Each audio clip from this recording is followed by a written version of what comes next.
ದಕ್ಷಿಣ ಕನ್ನಡ ಜಿಲ್ಲೆಯ ಮಂಗಳೂರಿನಲ್ಲಿ ಆಗಿರುವಂತಹ ನೈತಿಕ ಪೊಲೀಸ್ಗಿರಿ ವಿಚಾರದಲ್ಲಿ ಈಗ ಬಹಳ ಪ್ರಶ್ನೆಗಳು ಎದ್ದೇಳ್ತಾ ಇದೆ. ಬಹಳ ವರ್ಷಗಳ ಹಿಂದೆ ಈ ರೀತಿಯಾಗಿ ನಡೀತಾ ಇತ್ತು, ಮತ್ತೆ ಸ್ವಲ್ಪ ವರ್ಷಗಳು ನಿಂತಿತ್ತು, ಈಗ ಮತ್ತೆ ಶುರುವಾಗಿದೆ. ಬಟ್ ಅವರ ಉದ್ದೇಶ ಇರುವಂತದ್ದು ಅಲ್ಲಿ ವೇಶ್ಯಾವಾಟಿಕೆ ನಡೀತಾ ಇದೆ, ಅನೈತಿಕ ಚಟುವಟಿಕೆ ನಡೀತಾ ಇದೆ ಅನ್ನುವಂಥ ಆರೋಪ ಅವರದ್ದು. ಆದ್ರೆ ಆರೋಪ ಇದೆ ಕರೆಕ್ಟು, ಅದನ್ನ ಕಂಪ್ಲೇಂಟ್ ಅನ್ನ ಕೊಡಲಾರ್ದೇನೆ ಅವರೇ ದಾಳಿ ಮಾಡಿರುವಂತಹದ್ದು ತಪ್ಪಿಲ್ಲಿ. ಹಾಗಾಗಿ ಅದನ್ನು ಕಂಪ್ಲೇಂಟ್ ಕೊಡಬೇಕಾಗಿತ್ತು ಪೊಲೀಸರಿಗೆ ಅಂತಿದ್ದಾರೆ ಗೃಹ ಮಂತ್ರಿಗಳು. ಕರೆಕ್ಟು, ನಾವು ಕೂಡ ಅದನ್ನೇ ಹೇಳ್ತಾ ಇದ್ವಿ, ಕಂಪ್ಲೇಂಟ್ ಕೊಡಬೇಕಾಗಿತ್ತು ಅಂತ ಹೇಳಿ. ಕಂಪ್ಲೇಂಟ್ ಅನ್ನ ಕೊಟ್ಟಿದ್ದಾಗ ಪೊಲೀಸರು ಹಿಂದೆ ಎಲ್ಲ ಕ್ರಮಗಳನ್ನು ತೆಗೆದುಕೊಳ್ಳೋದಾಗಿದ್ದಿದ್ರೆ ಈ ರೀತಿಯಾಗಿ ದಾಳಿಗಳು ನಡೆಯೋದು ನಿಲ್ತಾ ಇತ್ತು. ಪೊಲೀಸರು ಯಾವ ಕ್ರಮಗಳನ್ನು ತೆಗೆದುಕೊಳ್ಳೋದಿಲ್ಲ ಅನ್ನುವಂಥದ್ದೇ ಆರೋಪ. ಪೊಲೀಸರೇ ಅದ್ರ ಜೊತೆಗೆ ಅಡ್ಜಸ್ಟ್ ಆಗ್ಬಿಡ್ತಾರೆ ಅನ್ನುವಂಥದ್ದೇ ಆರೋಪ. ಇದಕ್ಕೆ ಒಂದು ಪೂರ್ಣ ವಿರಾಮವನ್ನ ಗೃಹ ಇಲಾಖೆ ಹಾಕಬೇಕಾಗಿದೆ. ಯಾಕಿಂತಹ ವ್ಯವಸ್ಥೆ ಆಗುತ್ತೆ ಅಂತ ಹೇಳಿ. ಆಮೇಲೆ ಅಲ್ಲಿ ಆ ಥರ ನಡೀತಾ ಇದೆ ಅಂತಂದಾಗ ನಮ್ಮ ಮೇಲೆ ಈ ರೀತಿಯಾಗಿ ದೌರ್ಜನ್ಯ ನಡೀತಾ ಇದೆ ಅಂತ ಅಲ್ಲಿರುವಂಥ ಹೆಣ್ಮಕ್ಳು ದೂರನ್ನ ಕೊಡಬೇಕಲ್ವಾ? ಅವರೇ ಯಾರು ಕೊಡ್ತಾ ಇಲ್ಲ ಅಲ್ಲಿ. ಆಮೇಲೆ ಆ ಪಾರ್ಲರ್ಗಳು ಪಡ್ಕೊಳ್ಳುವಂಥದ್ದಕ್ಕೆ ಪರ್ಮಿಷನ್ ಬೇರೆ, ಆದರೆ ನಡೆಸ್ಕೊಳ್ಳೋದು ಬೇರೆ ಅನ್ನುವಂಥ ಆರೋಪಗಳು. ಅವುಗಳ ವಿಚಾರದಲ್ಲಿ ಕಡಿವಾಣ ಹಾಕೋದು ಹೇಗೆ? ಪ್ರತಿ ತಿಂಗಳು ಕೂಡ ಇನ್ಸ್ಪೆಕ್ಷನ್ಗೆ ಯಾರು ಹೋಗ್ತಾರೆ? ಅದರ ಮೇಲೆ ನಿಗಾ ಇಡೋರು ಯಾರು? ಇದು ಬೆಂಗಳೂರಿನಲ್ಲಂತೂ ವಿಪರೀತವಾಗಿ ಹಬ್ಬಿ ಹೋಗ್ಬಿಟ್ಟಿದೆ. ಬೆಂಗಳೂರಿನಲ್ಲಂತೂ ಯಾರು ಕೇಳೋರಿಲ್ಲಿ? ನನ್ನ ಸಹೋದ್ಯೋಗಿ ಈಗ ಸುಕ್ಪಾಲ್ ಇದ್ದಾರೆ. ಸುಕ್ಪಾಲ್, ಗೃಹ ಮಂತ್ರಿಗಳು ಹೇಳ್ತಾರೆ ಕಂಪ್ಲೇಂಟ್ ಅನ್ನ ಕೊಡಬೇಕಾಗಿತ್ತು ಅಂತ ಹೇಳಿ. ನಮ್ಮ ಸ್ಟ್ಯಾಂಡ್ ಕೂಡ ಅದೇ, ಕಂಪ್ಲೇಂಟ್ ಅನ್ನ ಕೊಡಬೇಕಾಗಿತ್ತು ಅಂತ ಹೇಳಿ. ಬಟ್ ಕಂಪ್ಲೇಂಟ್ ಕೊಟ್ರೆ ಹಲವು ಬಾರಿ ಬರುವಂಥದ್ದು ಪೊಲೀಸರೇ ಅಲ್ಲಲ್ಲಿ ಅಡ್ಜಸ್ಟ್ ಆಗ್ಬಿಡ್ತಾರೆ.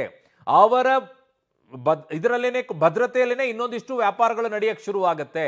ಆಗ ಇನ್ನೊಂದಿಷ್ಟು ವ್ಯವಹಾರಗಳು ಅವ್ರು ಕುದುರಿಸ್ಕೊಳ್ತಾರೆ. ಇದು ಅಡ್ಜಸ್ಟ್ಮೆಂಟ್ ಪೊಲೀಸರು ನಡೀತಾ ಇರುವಂತ ಆರೋಪದಿಂದಾಗಿನೇ ಇಂತಹ ದಾಳಿಗಳು ಮೇಲಿಂದ ಮೇಲೆ ನಡೀತಾ ಇರೋದಾ ಅಂತ.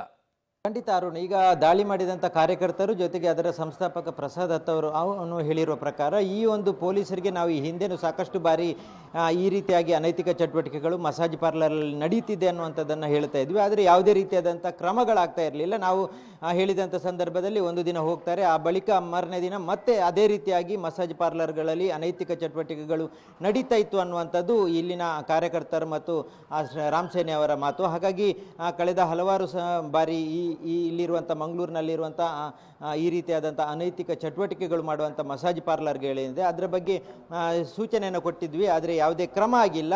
ಈ ಕಾರಣಕ್ಕಾಗಿ ಈಗ ನೇರವಾಗಿ ನಾವು ಮಾಡಿರುವಂಥದ್ದು ಮುಂದಿನ ದಿನಗಳಲ್ಲೂ ಪೊಲೀಸರು ಕ್ರಮ ಕೈಗೊಳ್ಳದಿದ್ದರೆ ಮತ್ತೆ ಈ ರೀತಿಯಾದಂಥ ಪರಿಸ್ಥಿತಿ ಎದುರಾಗುತ್ತೆ ಅನ್ನುವಂಥದ್ದನ್ನು ಸಹ ಆ ಕಾರ್ಯಕರ್ತರು ಹೇಳಿಕೊಂಡಿರುವಂಥದ್ದು ಇಲ್ಲಿ ಗಮನಿಸ್ಬೋದು. ಕಳೆದ ಹಲವಾರು ವರ್ಷಗಳಿಂದ ಮಂಗಳೂರಿನಲ್ಲಿ ಇದೇ ರೀತಿಯಾದಂಥ ಮಸಾಜ್ ಪಾರ್ಲರ್ಗಳಲ್ಲಿ ಅನೈತಿಕ ಚಟುವಟಿಕೆಗಳು ನಡೀತಾ ಇತ್ತು. ಕಳೆದ 2017ರಲ್ಲಿ ಕವಿತಾ ಸನಿಲ್ ಮೇಯರ್ ಆಗಿದ್ದಂಥ ಸಂದರ್ಭದಲ್ಲೂ ಅವರು ಒಂದೇ ದಿನ ಕೆಲವೊಂದು ಪಾರ್ಲರ್ಗಳಿಗೆ ದಾಳಿ ಮಾಡಿಸಿದ್ರು. ಅದರಲ್ಲಿ ಪೊಲೀಸ್ ಅಧಿಕಾರಿಗಳನ್ನು ಸೇರಿಸಿಕೊಂಡು ಆ ದಾಳಿ ಸಂದರ್ಭದಲ್ಲಿ ಈ ಒಂದು ಕಲರ್ಸ್ ಯುನಿಸೆಕ್ಸ್ ಸೆಲೂನ್ ಏನಿತ್ತು ಇಲ್ಲಿಗೂ ದಾಳಿ ಮಾಡಿದ್ರು. ಇದರಲ್ಲೂ ಅನೈತಿಕ ಚಟುವಟಿಕೆಗಳು ಇರುವಂಥದ್ದು ಆವತ್ತು ಬೆಳಕಿಗೆ ಬಂದಿದೆ. ಅದರ ಬಳಿಕ ಪೊಲೀಸರು ಯಾವ ರೀತಿಯ ಕ್ರಮ ಕೈಗೊಂಡಿದ್ದಾರೆ ಅನ್ನೋದನ್ನು ಗಮನಿಸಬೇಕಾಗುತ್ತೆ. ಒಂದು ವೇಳೆ ಅವತ್ತು ಕಟ್ಟುನಿಟ್ಟಿನ ಕ್ರಮ ಕೈಗೊಳ್ಳದಿದ್ದರೆ ಮತ್ತೆ ಮುಂದುವರಿತಿರಲಿಲ್ಲ. ಈಗ ಹಿಂದೂ ಸಂಘಟನೆಯವರ ಆರೋಪ ಇರುವಂಥದ್ದು ಅವತ್ತಿನಿಂದ ಮತ್ತೆ ಆರಂಭಗೊಂಡಿತ್ತು. ಹಾಗಾಗಿ ನಾವು ಇದನ್ನು ಪೊಲೀಸರ ಗಮನಕ್ಕೆ ತಂದಿದ್ವಿ. ಆದರೆ ಪೊಲೀಸರು ಕ್ರಮ ಕೈಗೊಳ್ಳದೇ ಇರುವಂಥ ಹಿನ್ನೆಲೆಯಲ್ಲಿ ನಾವು ಇವತ್ತು ಈ ರೀತಿಯಾದಂಥ ದಾಳಿಯನ್ನು ಮಾಡಬೇಕಾಯಿತು ಅನ್ನುವಂಥದ್ದನ್ನು ಹೇಳ್ತಾರೆ. ಗೃಹ ಸಚಿವರು ಹೇಳಿರುವ ರೀತಿಯಲ್ಲಿ ಕಂಪ್ಲೇಂಟ್ ಕೊಡಬೇಕಿತ್ತು. ಆದರೆ ಇಲ್ಲಿ ಕಂಪ್ಲೇಂಟನ್ನು ಈ ಹಿಂದೆನೂ ಸಾಕಷ್ಟು ಬಾರಿ ಕೊಟ್ಟಿದ್ವಿ, ಆದರೆ ಯಾವುದೇ ಕ್ರಮ ಆಗದೇ ಇರುವಂಥ ಹಿನ್ನೆಲೆಯಲ್ಲಿ ಈ ರೀತಿಯಂಥ ಕೆಲಸಕ್ಕೆ ಮುಂದಾಗಿದೆ ಅನ್ನೋಂಥದ್ದನ್ನು ಕಾರ್ಯಕರ್ತರು ಹೇಳಿರುವಂಥದ್ದು. ಅದು ಅವರು ದಾಳಿ ಮಾಡಿದಂಥ ಸಂದರ್ಭದಲ್ಲೂ ಅದನ್ನು ಹೇಳ್ಕೊಳ್ತಾ ಇದ್ರು, ಈ ರೀತಿಯಾದಂಥ ಅನೈತಿಕ ಚಟುವಟಿಕೆಗಳನ್ನು ಮಾಡಬಾರ್ದು ಅನ್ನುವಂಥದ್ದು. ಜೊತೆಗೆ ಅನೈತಿಕ ಚಟುವಟಿಕೆಗೆ ಬಳಕೆ ಆಗ್ತಿದ್ದಂಥ ವಸ್ತುಗಳು ಪತ್ತೆ ಆಗಿರೋದ್ರಿಂದ ಅದನ್ನು ತೋರಿಸಿ ಆ ದೃಶ್ಯದಲ್ಲಿ ನೀವು ಗಮನಿಸಬಹುದಾರು, ಅದನ್ನ ತೋರಿಸಿ ಅವರು ಹೇಳ್ತಾ ಇದ್ರು. ಹಾಗಾಗಿ ಈ ರೀತಿಯಾದಂಥ ಅನೈತಿಕ ಚಟುವಟಿಕೆಗಳಿಂದ ಈ ರೀತಿಯಾಗಿ ಲೈಸೆನ್ಸ್ ಅನ್ನ ಪಡ್ಕೊಳ್ಳುವಂತ ಪಾರ್ಲರ್ಗಳಿಗೆ ಲೈಸೆನ್ಸ್ ಅನ್ನ ಕೊಟ್ಟು ಬಿಡ್ತಾರೆ. ಬಟ್ ಲೈಸೆನ್ಸ್ ಕೊಟ್ಟ ನಂತರ ಅವುಗಳ ಮೇಲೆ ನಿಗಾ ಇಡುವಂತ ಕೆಲಸ ಏನಾದ್ರೂ ನಡೆಯುತ್ತಾ? ಅವಾಗ ವಿಸಿಟ್ ಮಾಡ್ತಾರೆ, ಇಲ್ಲಿ ಕರೆಕ್ಟ್ ಆಗಿ ನಡೀತಾ ಇದೆ ಇಲ್ಲ ಅಂತೇಳಿ. ಲೈಸೆನ್ಸ್ ಕೊಟ್ಬಿಟ್ರೆ ನನ್ನ ಕೆಲಸ ಮುಗೀತು ಅನ್ನೋ ಮಟ್ಟಕ್ಕಿದೆ ಅನ್ಸುತ್ತೆ ಅಲ್ವಾ ವ್ಯವಸ್ಥೆ? ನೀವು ಹೇಳಿದಾಗೆ ಅದು ಲೈಸೆನ್ಸ್ ಕೊಟ್ಟಿರ್ತಾರೆ ಪಾರ್ಲರ್ಗಳಿಗೆಲ್ಲ. ಅದು ಕೆಲವೊಂದು ಯುನಿಸೆಕ್ಸ್ ಸೆಲೂನ್ಗೆ ಕೊಟ್ಟಿರ್ತಾರೆ, ಕೆಲವೊಂದು ಪಾರ್ಲರ್ಗಳಿಗೆ ಕೊಟ್ಟಿರ್ತಾರೆ. ಆ ಬಳಿಕ ಅದರಲ್ಲಿ ಏನಾಗುತ್ತೆ ಅನ್ನುವಂಥದ್ದನ್ನು ನಿಗಾ ಇಡುವಂಥ ಕೆಲಸಗಳನ್ನು ಸ್ಥಳೀಯ ಪೊಲೀಸರು ಮಾಡ್ತಾ ಇಲ್ಲ. ಆದರೆ ಆ ಪಾರ್ಲರ್ಗಳು ಮತ್ತೆ ಲೈಸೆನ್ಸ್ ಪಡೆದ ನಂತರ ಅಥವಾ ಕೆಲವು ದಿನಗಳ ಬಳಿಕ ಅದು ಅನೈತಿಕ ಚಟುವಟಿಕೆಗಳಲ್ಲಿ ಭಾಗಿಯಾಗುತ್ತೆ. ಅಂಥದ್ದು ಕೆಲವೊಂದು ರಿಮೋಟ್ ಪ್ಲೇಸ್ಗಳಲ್ಲೇ ಇರುವಂಥದ್ದು. ಇದನ್ನು ನೀವು ಗಮನಿಸಬಹುದು.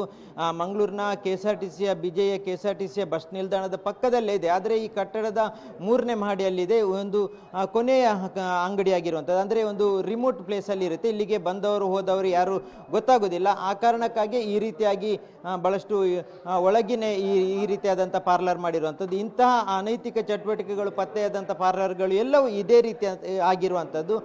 ಹಾಗಾಗಿ ಪೊಲೀಸರು ಈ ಒಂದು ಲೈಸೆನ್ಸ್ ಕೊಟ್ಟ ಬಳಿಕ ಅಲ್ಲಿ ಯಾವ ರೀತಿ ಕಾರ್ಯಾಚರಣೆ ಆಗ್ತಾ ಇದೆ, ಯಾವ ರೀತಿ ಕಾರ್ಯಾಚರಿಸ್ತಿದ್ದಾರೆ ಅನ್ನೋದ್ರ ಬಗ್ಗೆ ಯಾವುದೇ ರೀತಿಯಾದಂಥ ಒಂದು ನಿಗಾ ಇಡೋದಿಲ್ಲ. ಆ ಬಳಿಕನೂ ಬಂದು ಯಾವುದೇ ರೀತಿಯಾದಂಥ ದಾಳಿ ಮಾಡೋದಾಗ್ಲಿ ಪರಿಶೀಲನೆ ಮಾಡೋದಾಗ್ಲಿ ಆಗ್ತಾ ಇಲ್ಲ. ಆ ಕಾರಣಕ್ಕಾಗಿ ಇಲ್ಲಿ ಸಲೀಸಾಗಿ ಇಂಥ ಚಟುವಟಿಕೆಗಳು ಮತ್ತೆ ಮುಂದುವರಿತಾ ಇರುವಂಥದ್ದು ಗಮನಿಸಬಹುದು. ಅರುಣ್.